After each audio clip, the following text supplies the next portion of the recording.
And I say it, of course, tongue-in-cheek and humorously. The reality is that I don't think you're a buster. I think you're a philos. I think you are an intimate friend with him. And I don't think he's going to call you a buster. But I know me. And I know my Father loves me. And I know I'm one of the sons. But I know that my attitude sometimes has my dad go, "Hey, buster, watch it back there." Because I know my earthly father loves me immensely. Loved me and loves me immensely. Calls me son proudly. But I know there were moments in my life where my dad would say something the equivalent of, "Hey, buster, you better watch yourself." And it didn't mean my dad loved me any less. It meant that in that moment, you know what I was being? Buster. And I don't know what buster is, but I know it wasn't the right dude in the moment when dad said, "Hey, buster, watch out." And so I find it a little interesting that buster rears his head. Let's read the story, shall we? Matthew chapter 20, and I want to start in verse 1, and I know you know it, but I want to just slow read through it. And here's what I will promise you: we will not spend an equal amount of reading time on all three busters, so don't freak out, all right? Because I know sometimes I tend to take that first buster real slow and try to set him up. We'll get to those last two, and I think by then you'll kind of feel the flow of what might be happening in these stories. But here's one of my favorite parables, because I see it as such an amazing parable of grace.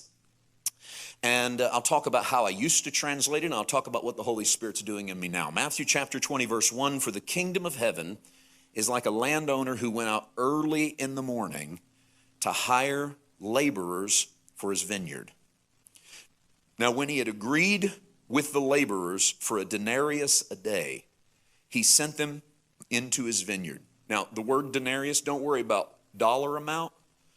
Denarius was what you made for a whole day's wages in the Roman Empire. So adjust it for inflation or adjust it for your lifestyle. I'm not going to give you a dollar amount, but what would be to you worth an entire day of physical labor in the field? That's what they've agreed to work for. So he shows up in the morning time to hire, let's just call it a truck. And I know, no trucks, but just go with me on the story, okay? He shows up early in the morning to hire a truck full of day laborers, and he tells all of them, "I'm going to pay you a fair day's wages for your work." They jump in the truck, they go out into the field, and about the third hour, verse 3, he saw others standing idle in the marketplace, and he said to them, "You also go into the vineyard, and whatever is right, I will give you." Notice he doesn't say how much, he says whatever's right. I want you to notice this, maybe even underline it if you got a hard copy. Whatever's right. Who determines what is right? It's the guy that writes the check. You agreed, right? Jump in the truck. You want to do what's right. I'll pay you what's right. You agree? Sure, I agree. Okay, jump in the truck. Let's go. I'll pay you what's right. They went. And again about the 6th, and again about the 9th, and he did likewise. And about the 11th hour, he went out and found others standing idle and said to them, "Why have you been standing here idle all day?"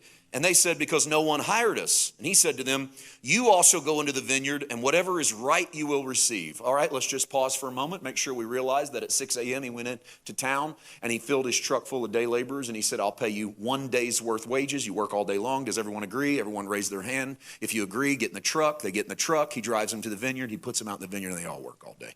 He goes back to town about 9 a.m. He fills his truck again. He goes, "I'll pay you what's right." He doesn't say what right is, but he says, "I'll pay you what's right." Everybody agree? Who agrees? Raise your hand, get in the truck.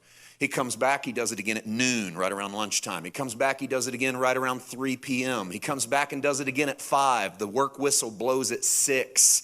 So at 5, he loads his last. There's only a few stragglers left. There's nobody that's really been there all day long. But he's hired every single person that shows up no matter what time they get up. Some of them were not there with the morning bell. Some of them were too lazy to get out of bed. Some of them don't like to get out of bed till 11:30, and then they sleep till noon, and then they come into town. And some of them just want to work in the afternoon, and frankly, some of them just want to work about an hour because all they really want is cigarettes and beer, and they don't really need to pay rent. They just need a little bit. And so they go, "Well, just show up at 5, see if somebody wants you to sweep their porch. We get a little bit of that money, we'll be all right." No matter what, everybody's included in the story. That's what I love about this story, is you got your early risers, and you got your lazy dudes, and you got your bums, and you got your hangers-on, you got your guys that aren't good workers, you got your guys that are good workers, and you got only one group agrees to a set amount. Everybody else agrees to what's right, right? Early group, you get a whole day's wages. The rest of you get what's right. Now, if you get a job and start at 5 o'clock in the afternoon and you get off at 6 and you knew you were going to get what's right, what do you expect? Okay, so take whatever number you put in your head earlier when I told you to put your own number for what it's worth, and divide it down to split it in 12s. And take one of those. That's 1 hour's worth, right? Okay, so that seems to be what's right. So if you started work at 3, split it down and multiply that by 3, and you know how to do basic math. Go ahead and do the math in your head on what is right. And if you're sitting in this room doing that, I promise you, everyone in that truck in that field is doing exactly that.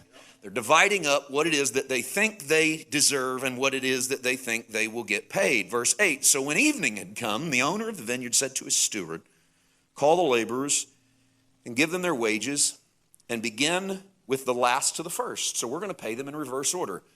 Call everyone forward that got hired at 5, put them in a line, and behind them put all the 3 o'clock workers, and then behind them put the noon workers, and behind them put the 9 a.m. workers, and then put the 6 a.m. workers. Let's line them up single file and pay all of them.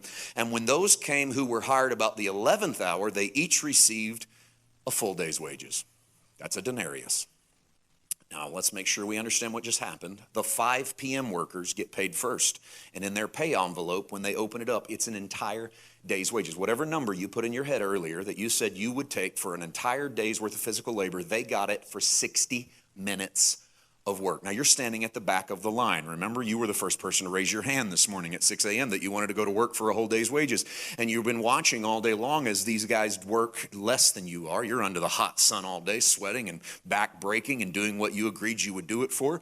And no one in there is talking about what they're going to get paid, but you start to watch them get paid what you got paid, and your heart does a little flip-flop. It does a little flutter because maybe some things have changed. He gave them exactly what I agreed to work for an entire day, and they only worked an hour. I bet that it's going to get even better as it gets to us. I love how Jesus tells the story.